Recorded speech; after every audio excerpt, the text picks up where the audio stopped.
dividimos la pantalla para comenzar esta conversación. Daniel, lamentablemente tenemos un problema técnico y solo vemos tu foto, pero te escuchamos. Daniel, ¿cómo se puede construir la imagen de un candidato en momentos como este, donde en el Ecuador es tan difícil todo, hasta la conformación de una alianza? ¿Cómo se puede construir un candidato con posibilidades de ganar en una elección que hoy está polarizada entre el presidente de la República y la Revolución Ciudadana por ahora? ¿Cuáles serían tus recomendaciones si estuviera en tus manos? Bueno, ¿qué tal? Muy buenos días, Jimmy. Un gusto estar en contacto con ustedes. En primer lugar, me parece que más allá de las imágenes, tenemos que empezar a hablar de identidad. Y es qué quiere representar una persona, cuál es el proyecto político que hay detrás, cuáles son los símbolos, las características de representación, qué le está pasando a la sociedad y sobre todo cómo encaja eso dentro de la sociedad, porque si no, estaríamos hablando de un producto de marketing que se disuelve rápidamente.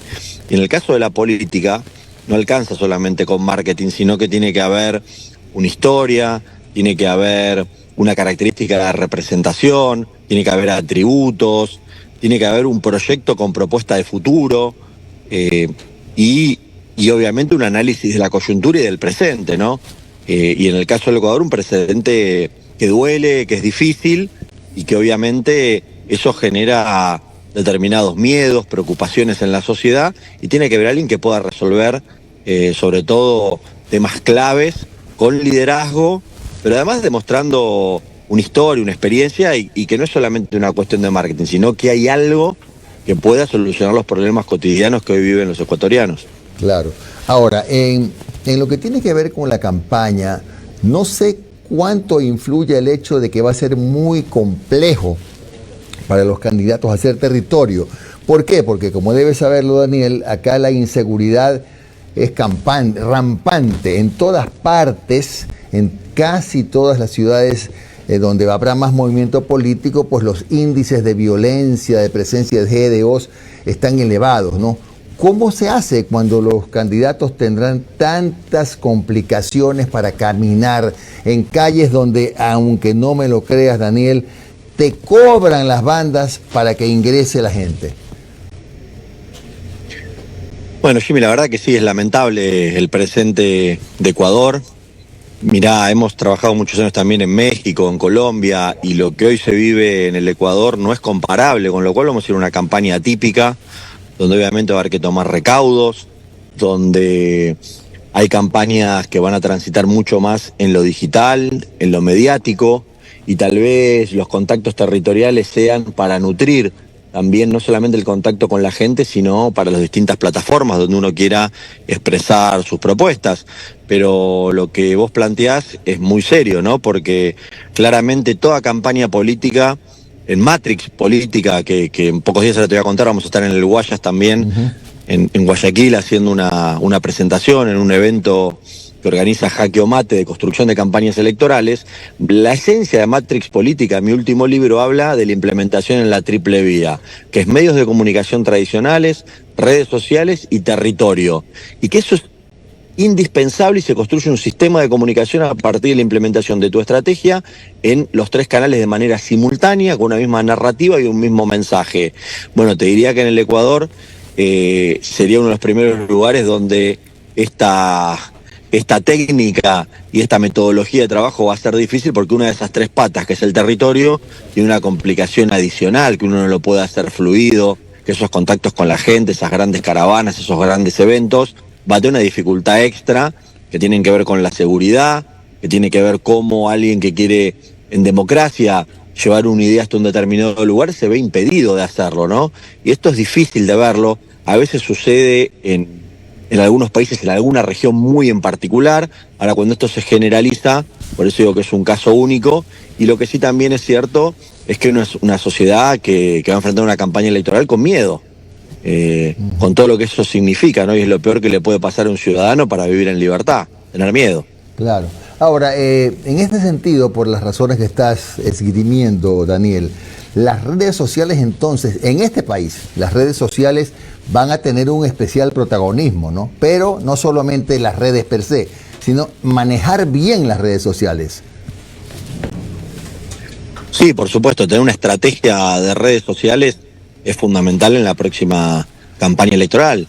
Digo, y aún más en el Ecuador por la situación que venimos mencionando, de la dificultad, de la inseguridad, del miedo, con niveles de conectividad muy altos. Y no es una red social, es la conjunción y el equilibrio entre todas las plataformas digitales. Mira, el día 27 vamos a estar en Guayaquil en un gran evento que se organiza de construcción de campañas electorales. Van especialistas como Daniel Vico, por ejemplo, en temas digitales, específicamente digital, y cómo tener una estrategia de campaña y de integración digital en los contextos actuales que vive el Ecuador, con ejemplos de campañas de todo el mundo. Y por ende también después entran otros temas como es el Big Data, ¿no? Es tener la información territorial de cada uno de los lugares para poder comunicar mejor, para tener más impacto y sobre todo para poder ser eficiente en tu mensaje, en tu propuesta política, en lo que uno quiere transmitir, en lo que quiere decir y cada una de esas cosas, ¿no? Así que eso se los recomiendo el día 27, una gran oportunidad en Guayaquil para todos los que sean candidatos, para todos los que quieran competir, también con un respaldo académico de la UES, así que lo veo muy, muy interesante y una oportunidad para todos los que quieran participar. Daniel, ¿cómo has estado? Mara gente te saluda, gracias por tu tiempo. Daniel, tú al principio de tu exposición hablabas sobre que en la política no solo basta el marketing, lo cual concuerdo, pero también yo he escuchado a varios colegas tuyos, no solamente aquí en el país, sino a nivel regional, que hablan sobre la etapa de la no política, que estamos viendo personajes a nivel continental y a nivel mundial en general, que se alejan de las formalidades de la política y que tienen su impacto, ¿no? Por ejemplo, ya lo tuvimos un Trump, que era un showman, que ahora quiere volver a la Casa Blanca, un Bolsonaro, que hacía apología a la violencia y a las armas. En Argentina, en estos momentos hay un presidente que putea en cadena nacional, o al menos en las entrevistas, que eso probablemente políticamente no sea lo correcto, ¿no? Y acá también tenemos un presidente que se vendió como no política, aunque ya estamos viendo que tiene comportamientos de la vieja política, pero se vendió en su momento como lo no político, como alejándose de la política. Entonces, ¿tú qué crees? Que este discurso de yo no soy político, a mí no me importan las ideologías, ¿realmente es lo que funciona? ¿O funciona la política, la vieja usanza?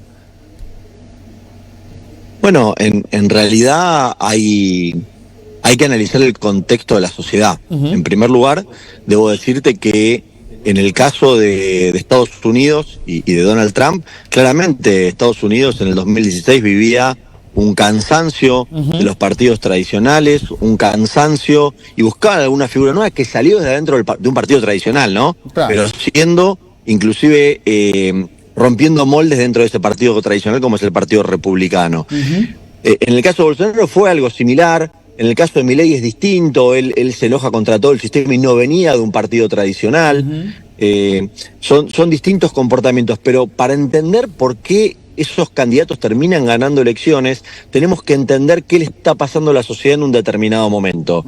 Y si uno analiza qué le pasa a la sociedad, entiende por qué, y esto lo decía al comienzo, la característica de representación logra que lleguen candidatos de estas características, como claramente, le decía, a diferencia de lo que pasa en el Ecuador, los otros candidatos durante su presidencia mantuvieron el mandato por el cual fueron elegidos, porque Trump, desde el día que ganó, siguió siendo y pareciéndose un outsider, tensionando adentro de su partido y manteniendo posturas que lo llevaron a gobernar. En el caso de Milei en la Argentina, exactamente igual.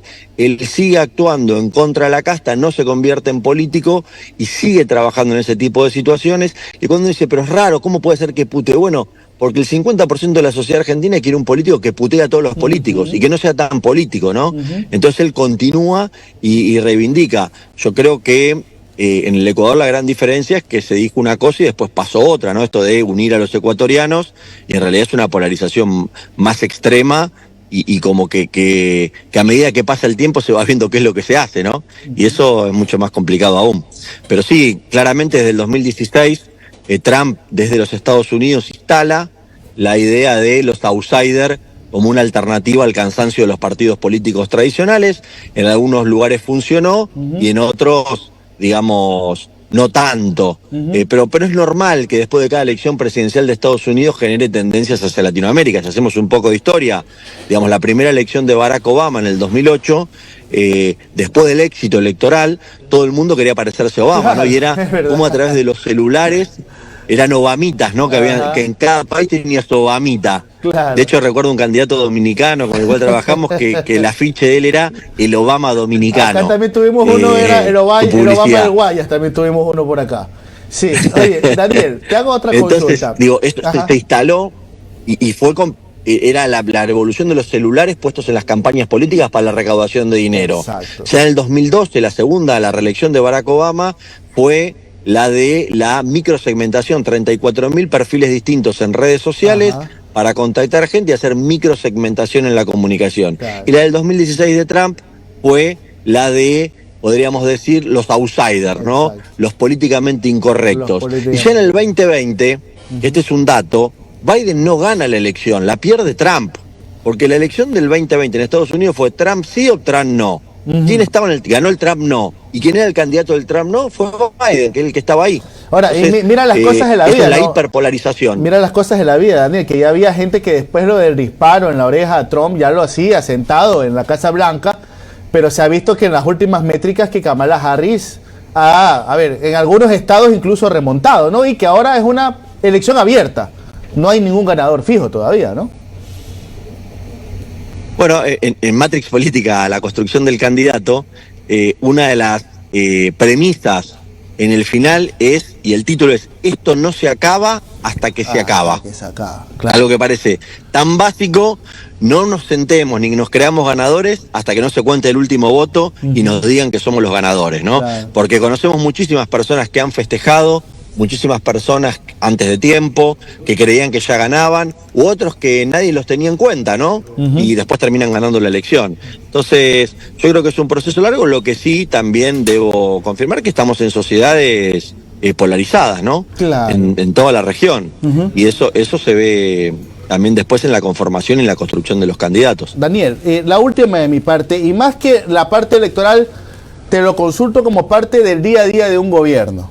Mira, acá todavía hay mucha gente que está enfrascada en entender lo que es la comunicación del actual gobierno acá en Ecuador. Por ejemplo, te voy a dar un caso. El día de ayer hubo una nueva matanza en una localidad de Ecuador en donde hay estado de excepción y toque de queda. O sea, imagínate, a pesar de todo eso, hubo una nueva masacre, ¿no, verdad? 5 mineros asesinados, unos cuantos heridos, otros desaparecidos, hay unos pescadores desaparecidos. En Durán, que también tiene toque de queda, también hubo nuevos sicariatos el día de ayer. O sea, la situación es muy crítica, la parte económica también está muy complicada. Sin embargo, ayer el presidente subió en su cuenta de Instagram y en su cuenta de TikTok un video en donde una mujer le tira un piropo y le dice papacito rico. Ya. Y ahorita acabo de revisar las métricas y es probablemente uno de los reels con mayor interacción y enganche que ha tenido en las últimas 3 semanas en la cuenta de Daniel Noboa. Entonces hay mucha gente que dice acá, ¿no?, que es un presidente que está gobernando a partir de TikTok y los reels de Instagram. ¿Cuán cierto es eso? ¿Cuál realmente se puede gobernar desde un reel? Bueno, le diría que de ninguna manera. Una cosa es ser viral y otra cosa es que te voten. Acá hay que tener en claro para que no te confundas, ¿no? Porque si uno cree que porque tiene visualizaciones o interacciones, eso lo va a construir en voto. Okay. Y ahí hay una gran diferencia, ¿no? Yo conozco un montón de influencers que fueron candidatos y les termina yendo muy mal en las elecciones. Sobre todo cuando hay una desconexión entre la realidad de lo que le pasa a la gente y lo que vive el círculo rojo o el microclima que rodea a un presidente o un candidato. Y esto termina siendo muy grave, ¿no? Y voy a tomar palabras suyas, ¿no? Inseguridad y economía versus papacito, bueno, creo que puede haber grandes sorpresas electorales en el Ecuador en los próximos meses, ¿no? De esto no tengo duda, porque cuando hay una desconexión tan grande, ya lo gracioso no es gracioso. Lo gracioso puede ser cuando no sos presidente, cuando no tenés una responsabilidad, cuando podés ofrecer una expectativa de futuro. Pero siempre las campañas, por más que algunos hablen del pasado, algunos quieren hablar de futuro, se tratan de presente y futuro sobre todo, ¿no? De cómo la estoy pasando hoy y cómo la quiero estar los próximos por lo menos 4 años con un gobierno. Y eso es muy fuerte, ¿no? Y a mí me da la sensación de que hoy el Ecuador gira en torno, sobre todo a la economía, más allá que entendamos lo de la inseguridad, pero la economía y lo de la inseguridad es brutal en el Ecuador. El gran problema es cuando esto se empieza a normalizar, ¿no? Que pareciera que es normal todos estos masacres o asesinatos que usted dice, y en estado de excepción. Lo que acá quedan claro es que no funciona estado de excepción, que se acabaron los recursos, que no hay una claridad para dónde salir, ni cómo controlar el tema de la inseguridad en el país. Y eso en una sociedad mete miedo, y cuando la sociedad tiene miedo, bueno, después se va a expresar en las elecciones. Claro, bueno, y para cerrar entonces y recordar, Daniel, ese evento 27 me dijiste que era, ¿no? En Guayaquil. Sí, es el 27, yo estoy muy agradecido porque es una empresa consultora de Guayaquil que está haciendo un esfuerzo grande para hablar de construcción de campañas electorales, para poder formar líderes y dirigentes en los tiempos actuales y las dificultades que va a tener el próximo escenario electoral ecuatoriano. Así que yo agradecido que me hayan invitado, y siempre todo lo que tiene que ver con la formación, la capacitación y poder dar un aporte en una institución académica. Para mí es un gusto, un honor, y en un país que quiero tanto, poder estar nuevamente ahí será un gusto. Y desde ya, Jimmy, al equipo y a través de tu programa tan reconocido, poder convocar a que participen, que sean parte de esto, que en realidad va a ser un día completo de formación, capacitación y entrenamiento con conocimientos de experiencias de todo el mundo. Excelente. Bien, gracias, Daniel Iboscus, conocido consultor político, presidente de la Cumbre Mundial de Comunicación Política. Un abrazo, Daniel, muy amable. Abrazo grande, muchos saludos.